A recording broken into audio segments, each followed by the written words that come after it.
I went to college for the whole time. Right? I just got a letter from my college, which was fun, because mail, you know? So I open up the letter, and they said, hey, John, it's college. You remember? I said, yes, of course. And then they said, how did they phrase it? Then they said, give us some money as a gift.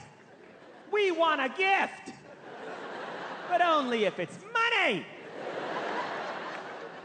I found this peculiar. Because you see, what had happened, New York, was that when I was a student, you see, I had paid them a tuition money. Every semester, 2 semesters a year for 4 years. I don't remember exactly what it was, but rounding up, back in $1999, it was about $15,000 a semester, 2 semesters a year for 4 years. So it was about $30,000 a year for 4 years. So it was about $120,000, okay? So roughly speaking, I gave my college about $120,000, okay? So you might say that I already gave them $120,000, and now you have the audacity to ask me for more money? What kind of a cokehead relative? What kind of a cokehead relative is my college? You spent it already! I gave you more money than the Civil War cost, and you spent it already? Where's my money? I felt like Jimmy Stewart in It's a Wonderful Life when he's screaming at his Uncle Billy. I was like, where's the money? That's not the dialogue, but do y'all remember that scene from It's a Wonderful Life? Great movie, Frank Capra, 1946. $120,000. And I have friends I went to college with, and they're like, oh, you should donate and be a good alumnus. And they wear shirts that say school, and it's like, look, if you're an adult still giving money to your college, college is a $120,000 hooker, and you are an idiot who fell in love with her. She's not gonna do anything else for you. It's done. In their letter, they were like, hey, it's been a while since you've given us money. I was like, hey, it's been a while since you've housed and taught me. I thought our transaction was over. I gave you $120,000, and you gave me like a weird cinder block room with a Reservoir Dogs poster on it, and the first real heartbreak of my life, and probably HPV, and then we called it a day. Probably. Also, what did I get for my money? What is college? Stop going till we figure it out. Because I went to college, I have no idea what it was. I went to college, I was 18 years old, I looked like I was 11. I lived like a Ninja Turtle.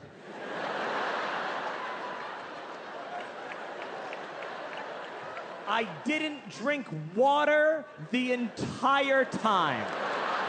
I lived on cigarettes and alcohol and Adderall. College was like a 4-year game show called Do My Friends Hate Me or Do I Just Need to Go to Sleep? But instead of winning money, you lose $120,000. By the way, I agreed to give them $120,000 when I was 17 years old with no attorney present. That's illegal. They tricked me. They tricked me like Brendan Dassey on Making a Murderer. They tricked me like poor Brendan. They pulled me out of high school. I was in sweatpants, all confused. 2 guys in clip-on ties are like, come on, son, do the right thing. Sign here and you'll be an English major. I was like, okay. Yes, you heard me, an English major. I paid $120,000. How dare you clap? How dare you clap for the worst financial decision I ever made in my life? I paid $120,000 for someone to tell me to go read Jane Austen, and then I didn't.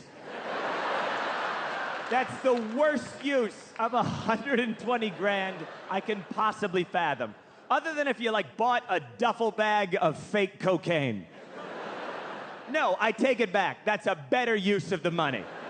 Because I know you'd be disappointed when you open up the duffel bag and you realize it's not real cocaine, it's like powdered baby aspirin or whatever they do. But at least you have baby aspirin. And maybe you have a baby. And one day your baby goes, "Oh, my head." And you go, "Hey, I got something for you. Come here, little guy." And you dump it out on a mirror, you make it nice for the baby. You make it nice. You cut it up into lines with your laundry cart or whatever, and you make it nice. And your baby takes a sippy cup straw, and he holds it in his little ravioli-sized baby fist, and he leans over, and he snorts up the baby aspirin, and he gets rid of his baby headache, plus you get a duffel bag. That is way better than walking across a stage at graduation, hung over in a gown, to accept a certificate for reading books that I didn't read. Strolling across a stage, the sun in my eyes, my family watching as I sweat vodka and ecstasy, to receive a 4-year degree in a language that I already spoke.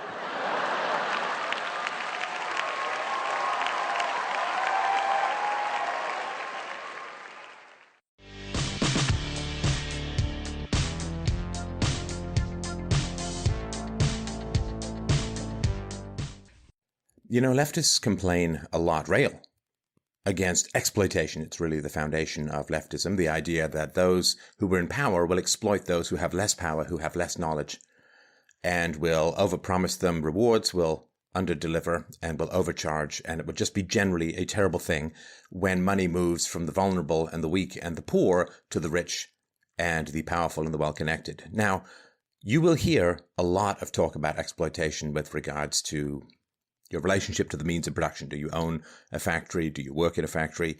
What you don't hear a lot about from the left, which is really criminal, is how terrible and how much exploitation is going on in the shell game, the pillaging of the poor, the exploitation of the young and ignorant that comes out of what is euphemistically called, or what is called higher education, but which should be called brain-rotting indoctrination.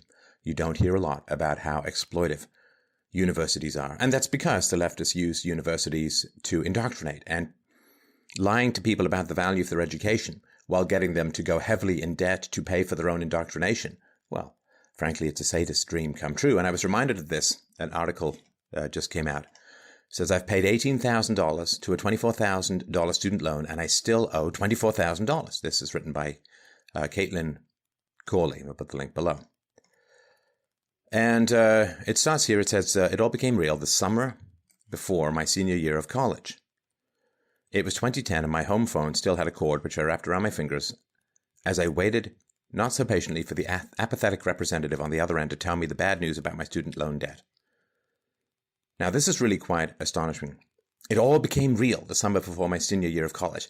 I'm of two minds about this. I'm really, really ambivalent, so let me know what you think in the comments below.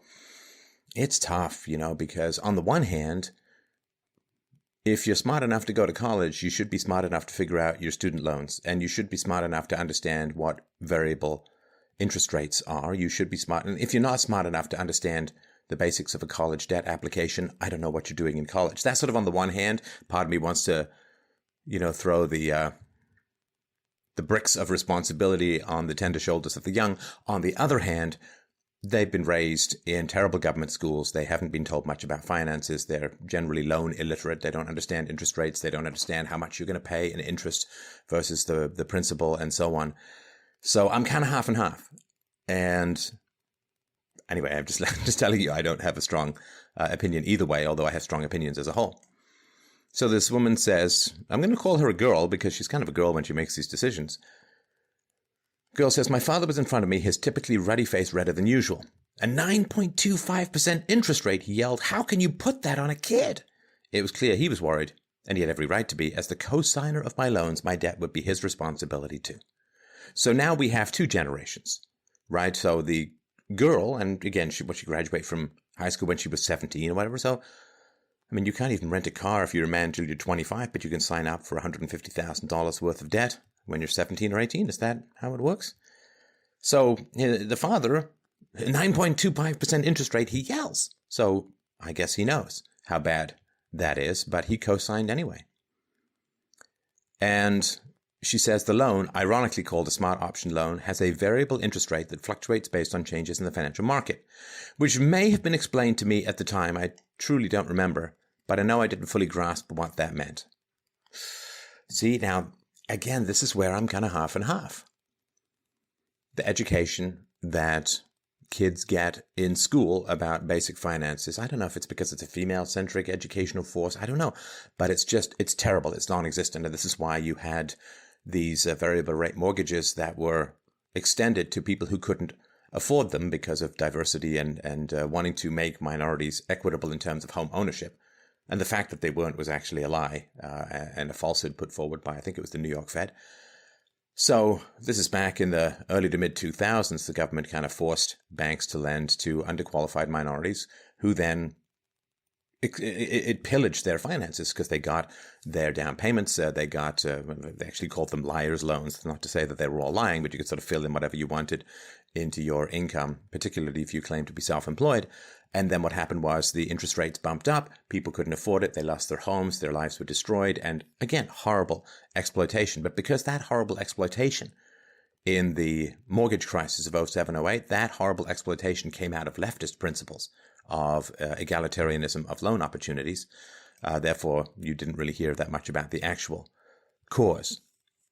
So either way, neither of my parents wanted me to take it. I could tell that much. This girl talking about her loans. My mother didn't even have to say it, as she sat wordlessly next to me on the couch. So neither of her parents wanted this girl to take the loan, but then the dad ends up co-signing. And again, the dad, it's your job. You need to know what this is. And, I don't know. I've read the article. I can't remember if the girl says what she took. But if it's not a degree that specifically leads to a career, engineering or something like that, well, then you need to do the research. This is really, it's frustrating because in the past, when only like 10% of people used to go to college, you could go to college and it was like this big giant IQ test. Like, why do people need to go to college? Because they want to prove that they're smart. Why can't they just take a 2-hour IQ test instead of a 4-year college degree? Because that's not allowed. Right? Because of race and IQ differences, if you have IQ tests, then blacks and Hispanics are going to do worse. Whites will do on average. East Asians will do better. And Ashkenazi Jews will do quite well, particularly on the verbal, although East Asians will do better on spatial reasoning.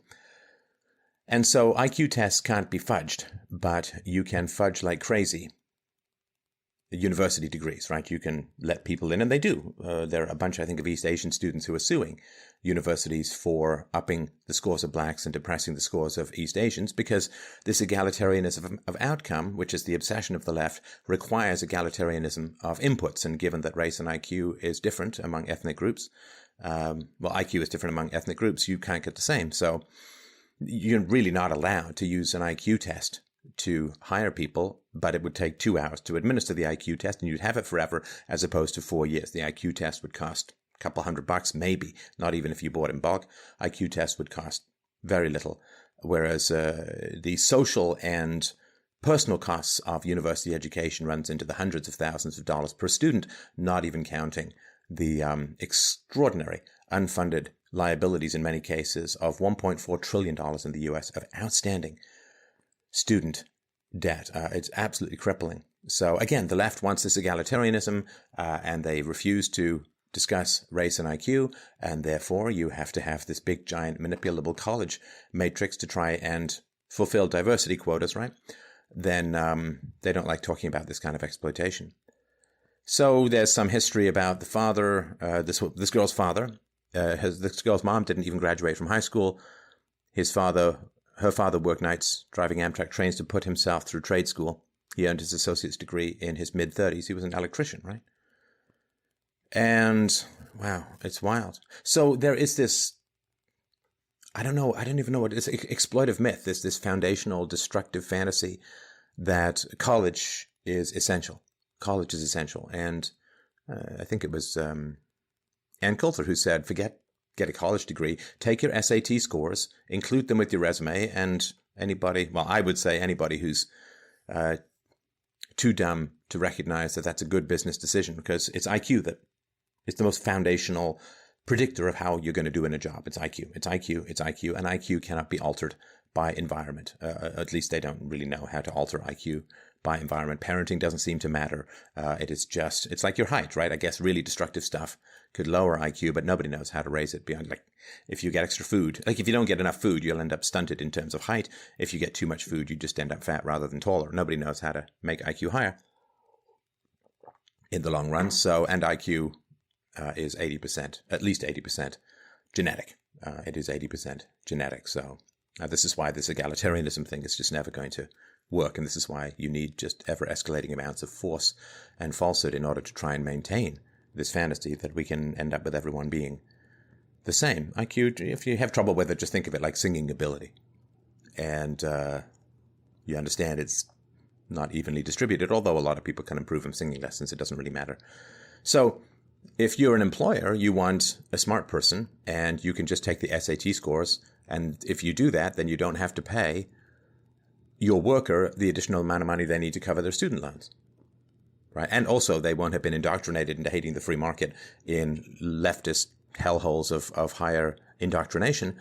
And so they'll be a much better employee. They'll be cheaper. They'll be more motivated. They'll be happier, and they can get on with their lives. And of course, you want your employees to get married and have kids, because it means that they're going to be harder working, more stable, and all of that. And this is catastrophic on so many levels. This massive amount of debt for education is horrifying, because people can't get their life started. They can't move out. They can't get married. They can't even go on dates. They can't have children. Like, this is like some weird irradiating don't breed for the smartest people. Anyway, it's horrifying, absolutely horrifying. This whole higher indoctrination scam is one of the greatest tragedies to hit civilization in recent memory, certainly since the Second World War. I mean, absolutely catastrophic. So yeah, the parents should have said, no, we're not going to do it, or at least look into what kind of jobs can you get with this degree? What's the average wage? What's the job placement? Come on. I mean, do your research, people.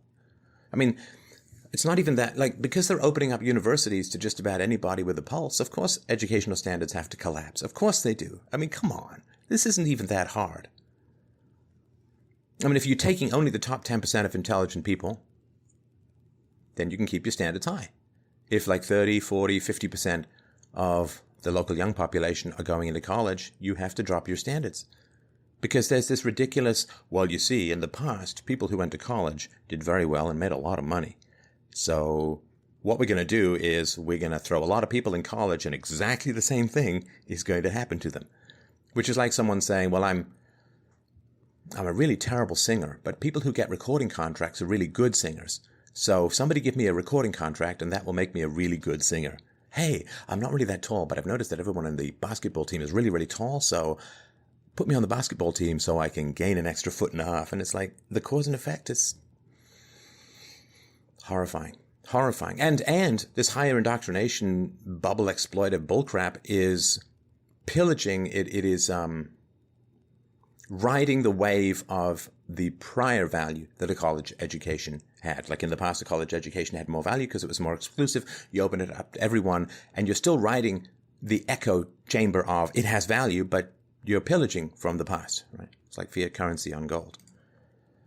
So the woman's talking about at this point in my education, after 2 years of private college and 1 in public university, I'd already taken out 8 substantial loans totaling over $67,000, whose repayment I hadn't even begun to contemplate.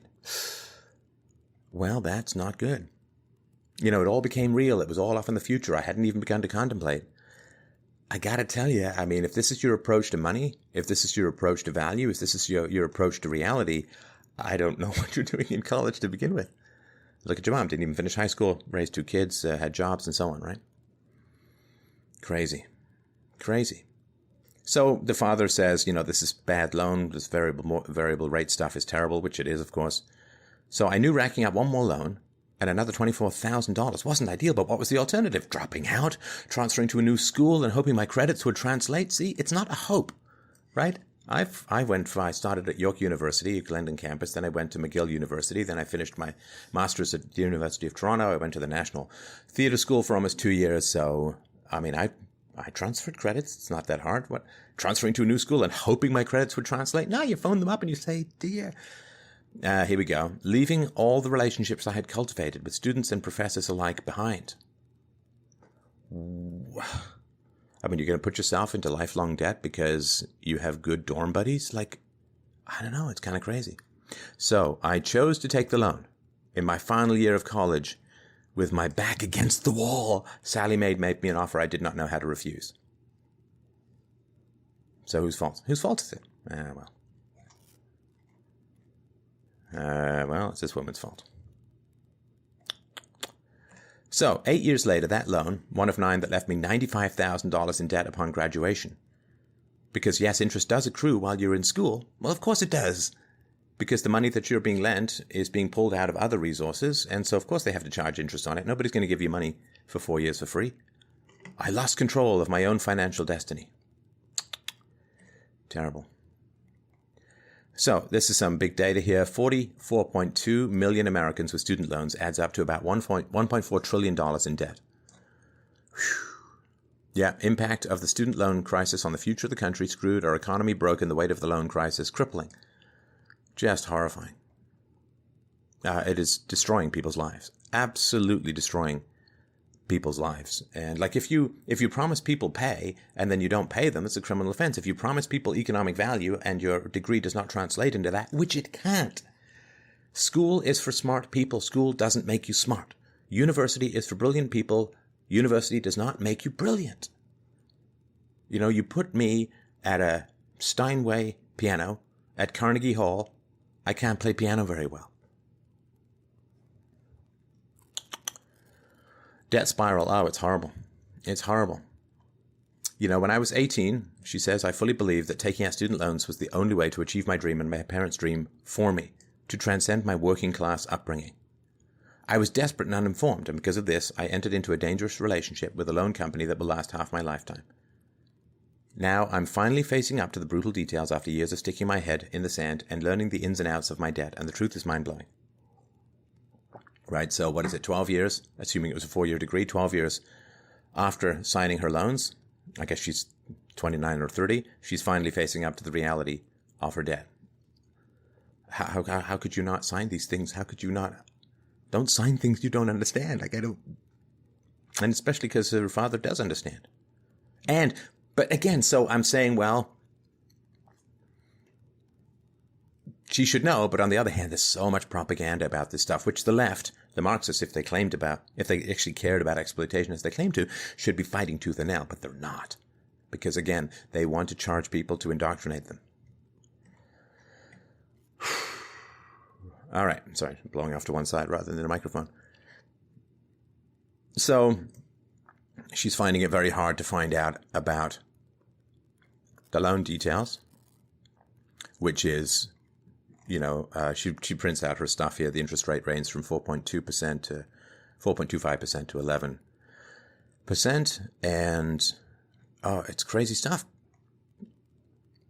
It's up to 11%. Sorry, the loan is up to 11% right now. A fact I learned only when I called to ask why my monthly payments had increased. As my lender matter-of-factly loan-splained, we're not legally required to disclose when we change your interest rate as per the contract. I had missed that clause in the multi-page contract I signed when I was 20. So again, I think she started at 18 and then she signed loans as she went through. Now, feminists, of course, should be extraordinarily outraged. Even if it's just like female in-group preference, sisterhood stuff, they should be extraordinarily outraged that these girls are being dropped into a bottomless well of debt for degrees that have almost no economic value. Instead, they're talking about mansplaining and manspreading and whether the word flip in flip charts is a racially charged epithet against Filipinos. Like, you understand how ridiculous feminists seem. They should be focusing on this. They should be sitting there in front of these loan booths at colleges, and they should be handing out, this is the facts, these are the reality. You're going to be a debt slave. You're going to be a debt serf for something that has almost no economic value. This is going to but they're not. But they're not. Because sometimes men explain things too much. It's terrible. Anyway, so she tries to get information, and of course she finds out, which again, if you know, I don't know, I mean, as I've said before, I got my first job when I was 10, and I've been paying tax since I was 11. So you kind of learn these things, don't you? You kind of have to. I mean, you sit down and just grind your way through it and you figure these things out. So she said, I had no idea so much of my money I was paying did nothing but abate rising interest, barely touching the principal sum, right? So, of course, when you are paying back a loan, when you're paying back a mortgage, at the beginning, you're paying probably 90% of the money is going just on interest. It's the price of borrowing all that money. And very little of it goes into the principal, which is why if you got a $500 payment on a debt, if you pay $600, every single penny you pay over the interest payment goes to the principal, and that's how you hack down your debt. You overpay. That's how you hack down your debt very quickly. I'm no financial advisor. These are all just my thoughts and opinions, but yeah, no, it's just astounding, right?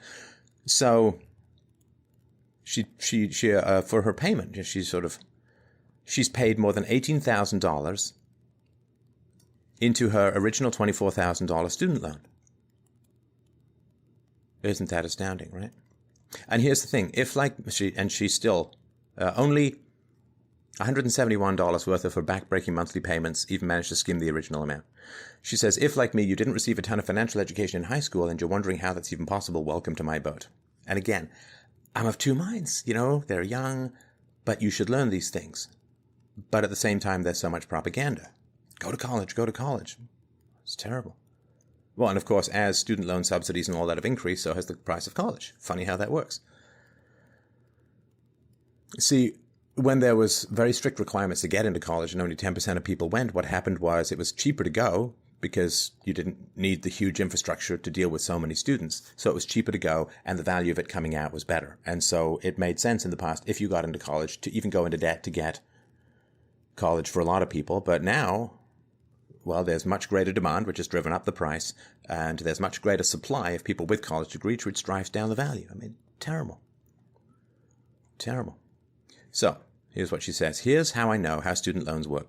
When paying any money toward the loans, the amount you send over is immediately applied to interest before it can touch your principal. Balance. Each day, a percentage of interest on your outstanding debt, including yesterday's unpaid interest, is calculated. If you don't pay that interest, that amount gets added to your total due, and tomorrow's interest charge will be a percentage of that new total. Every day that you don't pay off your loans, more interest piles on. So she goes more into detail, and I'm going to read the whole article here, sensitive to your time, but this is such an important issue, such an important topic. I mean, this can be the difference between a happy life and a miserable life. Seriously, like the college stuff, particularly for women, right? Because your eggs have a best by date, and there's no women. You can put makeup on, you can do yoga, you can go for a facial, but you can't blow the accumulating dust off your dino eggs, right? I mean, so if you wait too long to have kids, which if you're in debt, and this destroys sexual market value, right? I remember going on a date once with a woman many, many years ago, and we were talking about our lives. And of course, I don't waste time on dates. I don't waste time on dates. I mean, I immediately get to, what are you doing? What's your life? What's your family life? What are your values? What do you want out of life? And if I can get finances, I will. And I remember this woman was talking about how she was, at the time, $17,000 in student debt. And she didn't have a job that made a huge amount of money. So if you want to get married, guess what? You now own that debt. So ladling these women down in debt not only delays dating, family, children, and so on, but it makes them less attractive as marriage partners, because if you marry this woman, you got to take on her debt, right? I understand. I really, really need you to understand how absolutely catastrophic these decisions can be. It is the difference between a great life and a desperate, lonely, barren, horrifying, economically, socially, romantically, love-destroyed relationship. I'm not kidding. You can build a cathedral to your future, or you can call in horrible loans for bullshit degrees, and you can have an airstrike on everything that is to do with your future. So yeah, you get a 6-month grace period, but the interest keeps going up. And so that's quite something. So one way to extend the grace period, this is kind of how they get you, right? like how the loan shark might give you another loan to cover the loan to like just getting you in deeper and deeper. One way to extend your grace period is to attend graduate school. When you decide to continue your education, you don't have to worry about making any payments until you graduate. And she went outside the United States. And here's the funny thing, right? So she says she got a master's degree. She said, a master's degree I don't have any student loans for because universities outside of America don't believe in charging $60,000 a year. That's not true. And it just shows how blind to basic math and economic reality people are these days. Well, university is free in this place or it's very cheap in this. No, it's not. It's not. It's not. When you go to a university outside of America, you're simply transferring the loan from you to the taxpayers in whatever country you're going to, assuming you're not paying these very high sort of foreign student things, right? So, I don't know. The question is, why can they charge $60,000 a year for degrees that have almost no economic value or have negative economic value? There have been studies that have shown that people who study economics know less about economics than people who haven't studied economics. Like you end up dumber as a result of higher education, right? Just horrendous. So yeah, thinking it's cheaper overseas. It's not cheaper overseas. It's just that the taxpayers have to pay. Oh my gosh. Just horrendous. Yeah, so this is the kind of life, right? This is the kind of life. She says, I would wake up at 6 a.m., take a bus and 3 trains to work, and every night I would crawl into my house at 11 p.m. for an extra $120 in overtime a week. A week. Just astounding. As I was doing my master's and researching my thesis, I had very little time left over to work. I got a part-time job in a pizza place to support myself as I continued my education. Went to books, food, and housing. I couldn't afford to make my student loan payments and had to default on them for the entire 12 months I attended the program. And this is astounding to me. I mean, maybe I'm an indulgent father, but to me, not that I would ever let my child get into this kind of unbelievable debt. Slavery. Slavery. I'm not mincing the words. This is a form of serfdom or slavery. This is paying to have access to the modern economy with time and future and family and marriage and love and horrifying. At least slaves could get married. But no, if you're the father, and I enable the behavior kind of thing, but you co-sign the loans. If you're the father, you make the student loan payments and your daughter pays you back. Then at least the interest isn't accumulating. I don't know. So over that year, she said, my inability to make my loan payments added $5,000 in compounded interest to the principal sum of my $24,000 loan, settling its total at $29,000. See, if your father had paid your loan for you, since he did co-sign, then you would have saved $5,000 even if you paid it all back to your father. Anyway, it's just weird.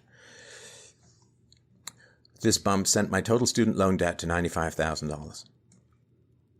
It was now she's got a master's degree at this point, right? This is really important. She said, it was clear that I had to find a job right away, and so I passed my resume out in a flurry, firing off cover letters and cold emails, applying the jobs I wanted and jobs I didn't. The response was unanimous and deafening. Silence.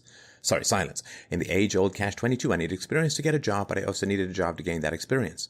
So I began waiting tables while my interest kept piling on. Right. And this is the great unspoken. This is the great unspoken horror, literal horror of modern quote education.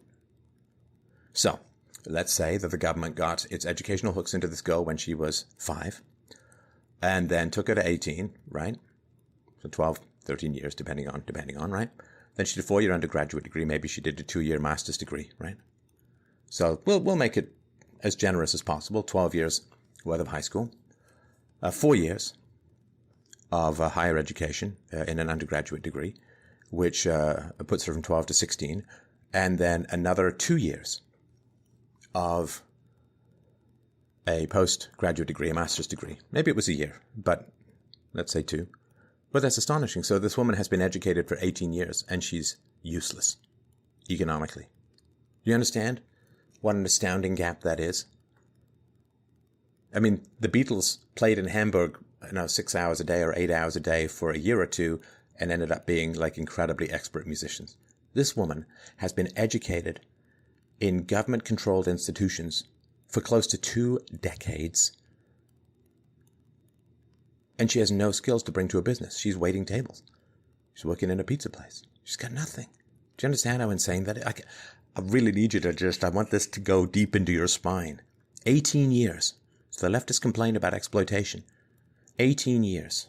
What is it, $14,000 a year on average the government pays per student for, like primary school and junior high and high school and so on. I mean, I can't even imagine. Hundreds and hundreds and hundreds and hundreds and hundreds of thousands of dollars.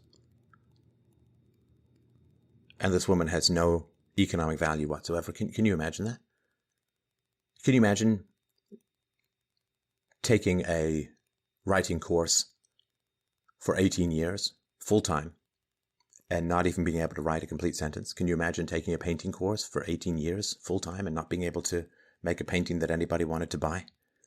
Do you understand what I'm railing and raging against this exploitation? I really, really need you to see this, and please send this to people in your life. This is cancer, this stuff. Anyways, more details about her loans.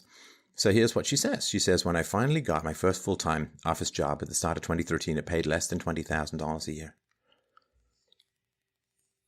Less than $20,000 a year.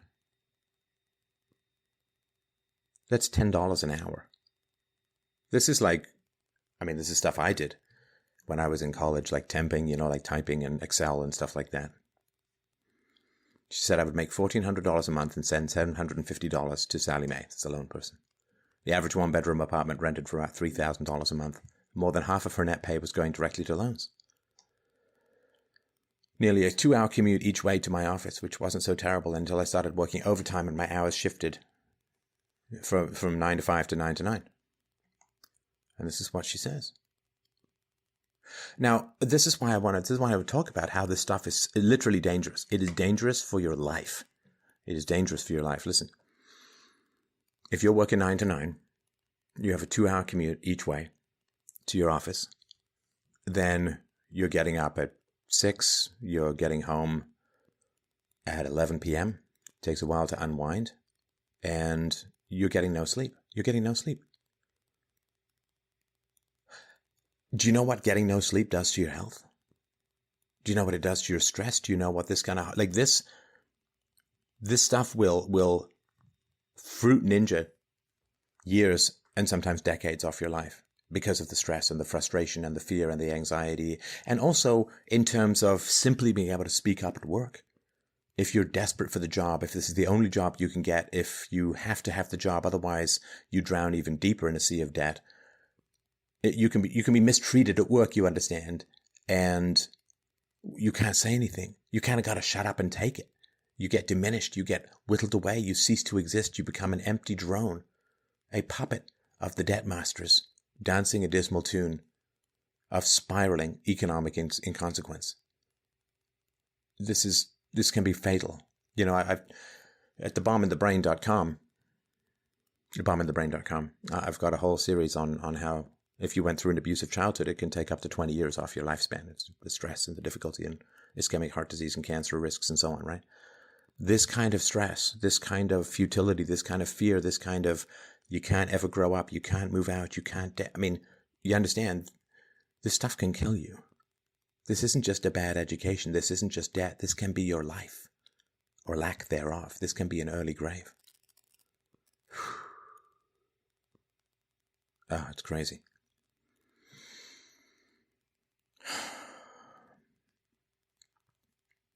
I won't get into the details, right?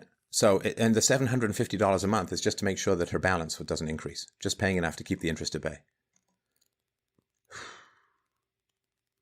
And so she got a better job. Now that's interesting, right? So she finally gets a better job, and she advances in the company. This is probably nothing to do with her education. She's just a hard worker and concentrated and decent and all that.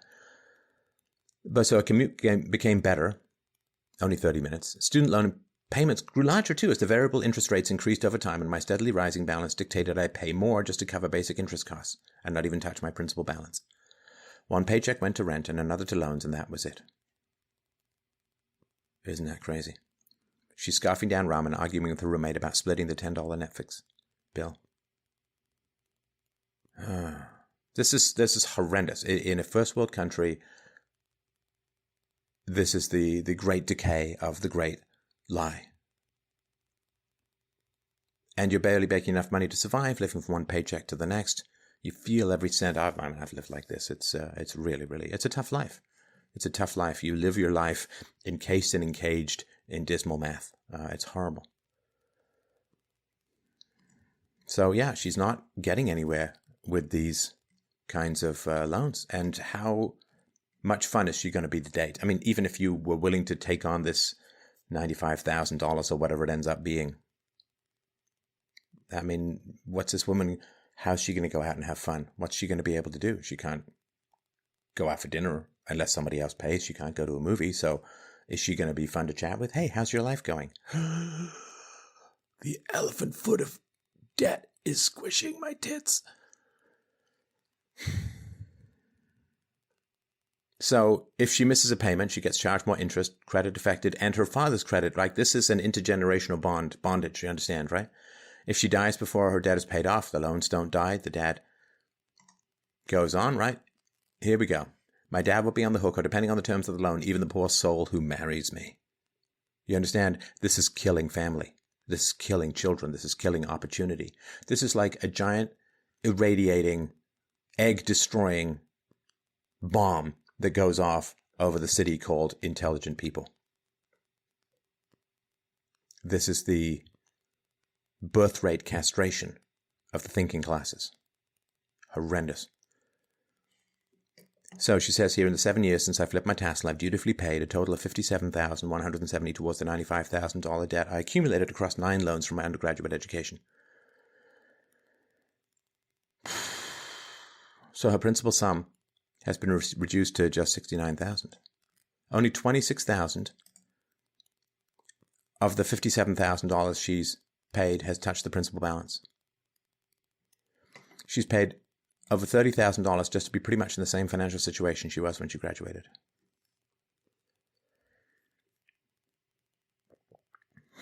Horrendous. And you'll hear these lies. Oh, the interest on student loans is tax deductible. She says here, the interest on student loans is tax deductible, but I'm disqualified because of how much money I make. This is horrifying. And she says, by the time I finally finish paying off my loans, I will have paid nearly $170,000 to my original $95,000 loan.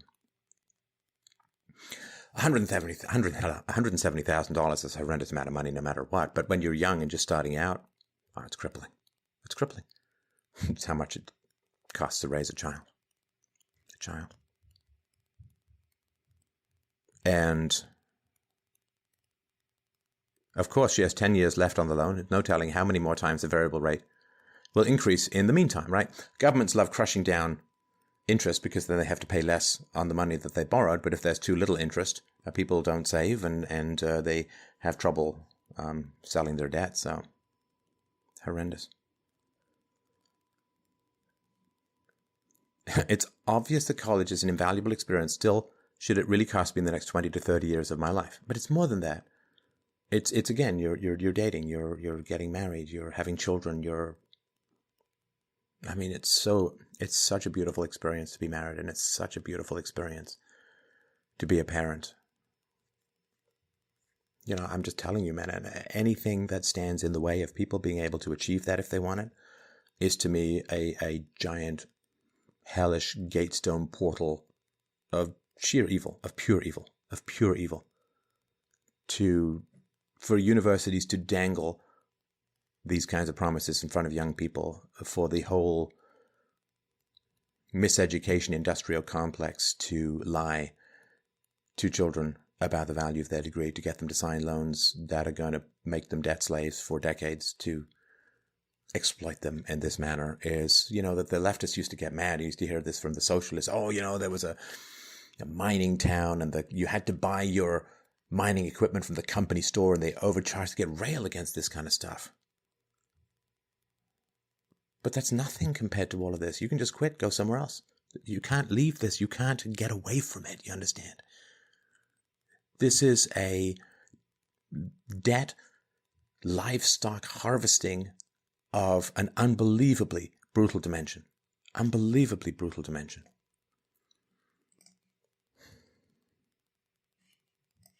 See, in January 2017, 2 states brought lawsuits against Sallie Mae, detailing how the company took advantage of students by selling them subprime private loans with expected default rates at 92% at a massive profit to only the company itself.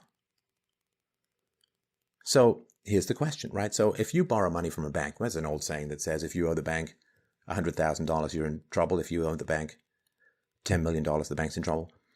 So this just takes a moment, right? This takes a moment to think about. If you're running a bank and let's say that you make 3% profit on a loan.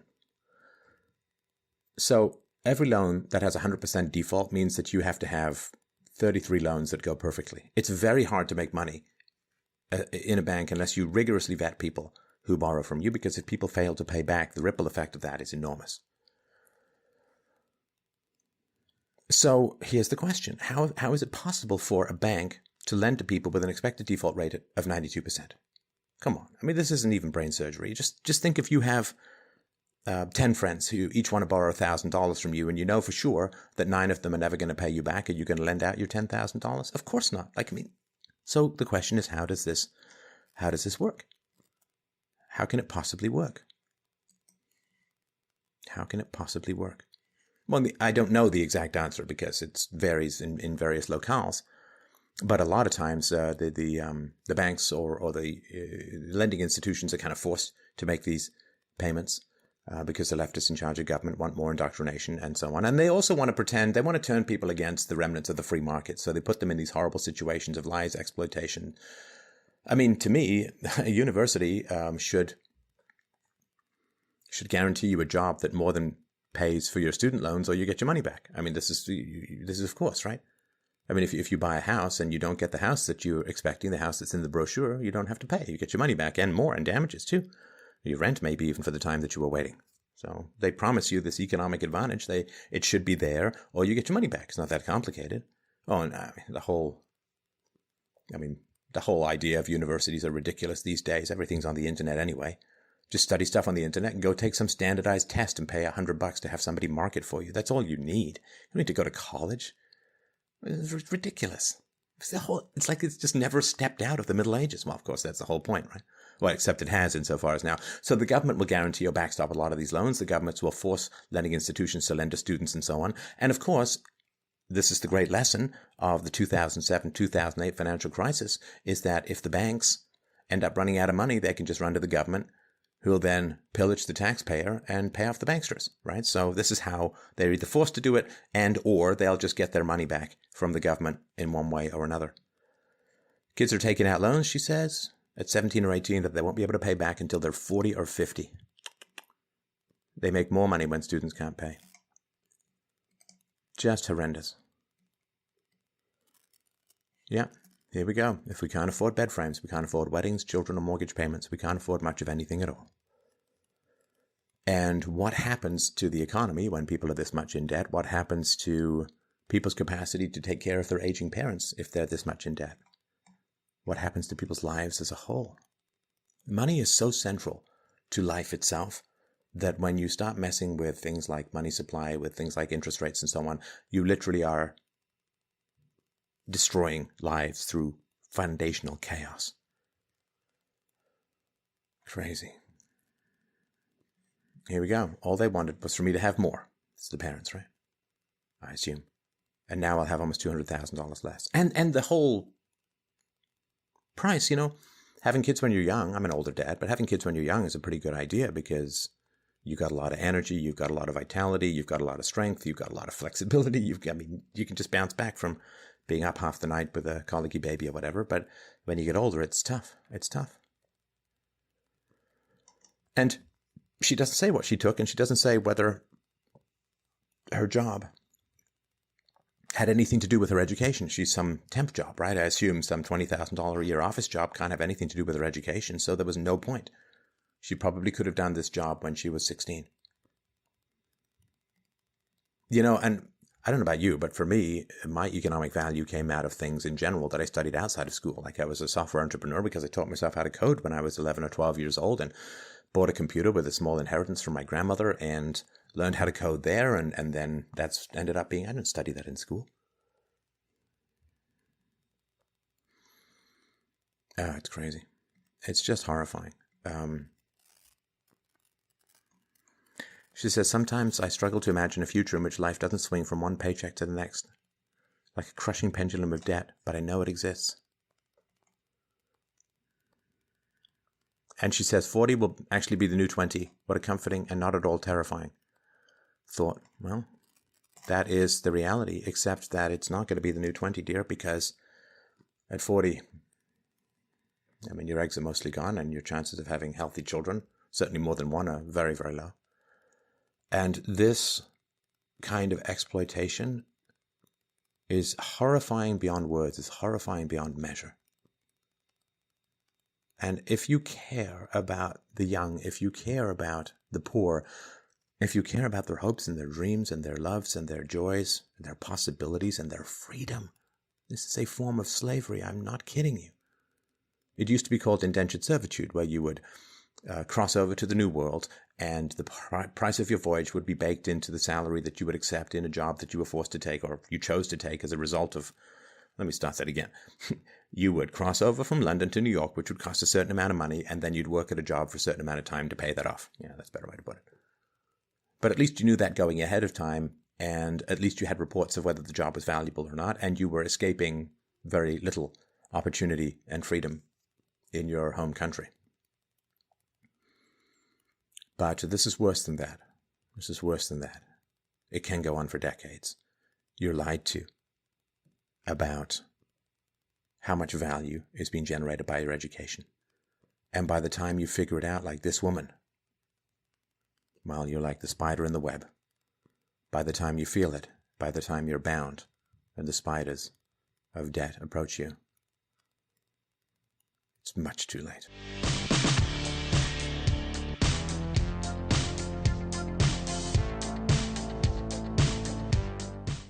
Hey everybody, Stefan Molyneux. Welcome to your daily argument. Today we're going to be talking about student debt. Yes, the financial tinnitus that follows you wherever you go. The numbers that are out there at the moment are truly staggering. Student loans account for $1.4 trillion worth of debt nationwide. That's close to 10% of the entire GDP of the United States.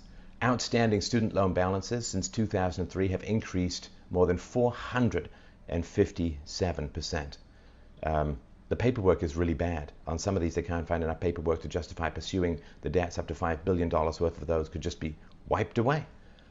And 11% of student loan debt was at least 90 days delinquent or in default during the first quarter of this year. Every year, about 10% of student loans slip into delinquency. So it's truly astonishing and astounding stuff. And I want to run through some of the arguments about what is going on. Well, there is this general low IQ cause and effect mistake that is made continually with universities. So in the past, it was really hard to get into a university. It was for the elite, or it was for those who were dilettantes, but you still had to be very, very smart to get into this. Now, because of IQ disparities across the population and between populations, standards were lowered. And of course, government loves, like once Marxists and once leftists take over the universities, which they did fairly rapidly after the Second World War. And remember, after the Second World War, there was a GI Bill. So soldiers risked life and limb and death to go and fight socialism in Europe, National Socialism, Nazism. Then they came back, and all of the intellectuals who had fled Germany and other places in Europe after the right took over, they came and entrenched themselves in American universities. And then after fighting socialism, a lot of the GIs came back, and through the GI Bill were put into American universities where they were infected with the very disease that they had expended life and limb fighting over in Europe, leftism, socialism / communism. And so this, of course, produced a lot of the riots in the 60s. It has produced political correctness, cultural Marxism, gender studies, all of this racial tensions, racial animosity. It's a foundational tenet of communism, of Marxism, to provoke racial tensions in order to destabilize capitalist economies and capitalist countries. See, if capitalist countries are doing really well, if free market economies are doing well, then fewer people want to become Marxists or communists, and so they have to start destabilizing. It's sabotage, right? They have to sabotage free market economies and then blame everything on the free market, which opens the gateway to hell known as communism. So this whole idea that people who are really smart go to college and then they graduate from college, they end up making a lot more money. Ooh, well, that's great. So if we want people to make more money, all we have to do is send them to college. But you see, college in the past was an effect of high IQ. You understand? So if you were really smart, then you could go to college. But here's the thing. High IQ people do well no matter what. I mean, if you look at Steve Jobs and Bill Gates, these people dropped out of college and ended up, if I remember rightly, doing a little bit of all right. I think one of them has an eBay store. Anyway, so if you're smart, you're going to do well no matter what. IQ and income are very tightly correlated.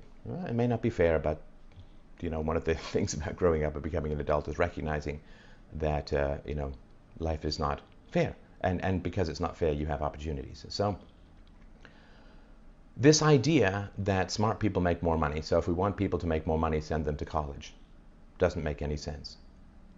Going to college won't make you any smarter. Like, tall people play basketball, and tall people play basketball professionally. But if I get drafted onto a basketball team, I'm not going to be making massive NBA cash, right? I mean, it's just not the way it works. Tall people you have to be tall to get on the basketball team. Being drafted onto the basketball team doesn't make you tall. So you used to have to be smart to get into college. Now they throw you in college in the hopes it'll make you smart. And the other thing too, is something kind of unremarked upon, but it's really important to think about.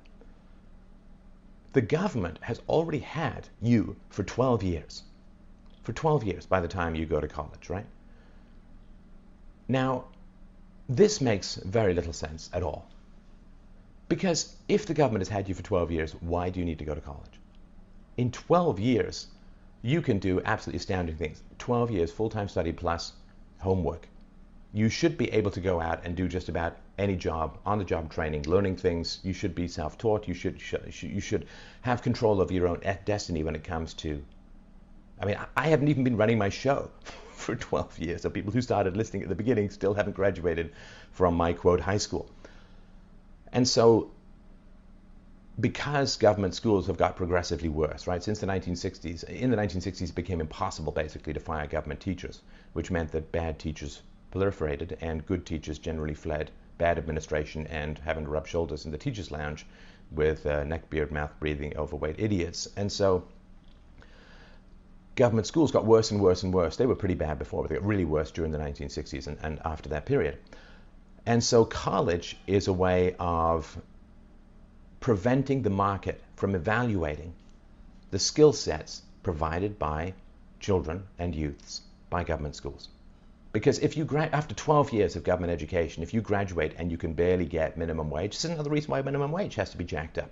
Right? People are sent off to college and minimum wage is jacked up. Why? To cover up how bad the government schools are and to cover up that after 12 years, you don't have any job skills. You don't have anything that's worth anything pretty much in the free market. So again, it's just a way of deferring the market evaluation of government schools and preventing people from reforming it because, of course, government schools, they're not there to help children. They're there to help incompetent people keep their jobs, and they're there to harvest tax money in the form of flow-through union dues to the Democrats, right? Union dues generally flow to the Democrats. There's so many falsehoods about schools. The idea that colleges, you go to college, you're going to be smart is not the case at all. How on earth is college supposed to make you effective in the free market or in a market environment if you're generally being taught by people who hate the market? You understand? It's like going to the KKK and trying to come out with a positive view of race relations. Like, it just doesn't work. People in college, the professors in college, and I had a bunch of them too, no interest in the free market, indifference to the free market, or outright hatred of the free market. So either school is there to help you get a job in the government, or it's there to harvest you for debt and infect you with leftist propaganda, but it's certainly not there to help you succeed in the free market, because then, I mean, some exceptions, University of Chicago for econ and so on, but this idea that you're going to dump young people into unfathomable debt is fantastic for the powers that be. First of all, if you can get people to pay for being propagandized themselves, I mean, you can't get anything more efficient than that. And so you force parents to pay for the increasing leftist propaganda of kids and hypersexualization of kids in government schools through, middle school and high school. And if you can get people to go massively into debt to receive indoctrination from the left, I mean, that's absolutely fantastic for two reasons. One, the left doesn't have to pay for it. And two, when you're in debt, you can't make waves. When you're in debt, can you really strongly negotiate for wages? Well, particularly if you've been infected with hatred of the market and the idea that having a boss is the same as being a slave. And, I mean, can you go in effectively and positively and enthusiastically to get a job? And if you have to meet those treadmill dagger-spiked payments every single month, can you rock the boat? Can you make waves?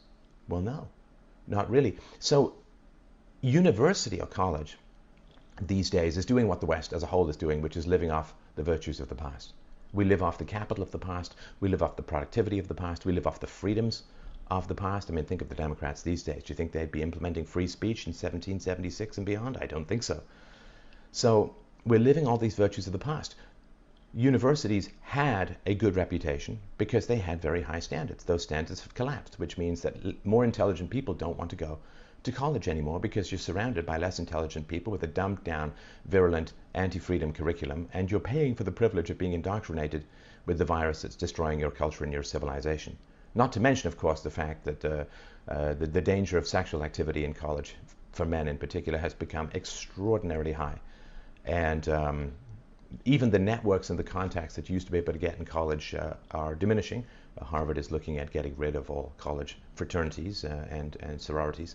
So even the networks are going to be diminished and brutalized. So even that value doesn't help very much. So, my perspective is, I'm fairly well educated, but my perspective is if you don't have to go to college to do what you want, like if it's not just you've got to jump through these hoops, you've got to be a doctor, you've got to do this, you've got to be an engineer, you've got to do that. Certainly in the arts, I don't think it's going to be very long before people realize that an arts degree is like a big I'm a leftist troublemaker stamp on people's forehead, and going to college and graduating from college is no longer going to be seen as an IQ test. It's going to be seen as a detriment. We'll find out more as the market moves forward. Thank you so much for watching.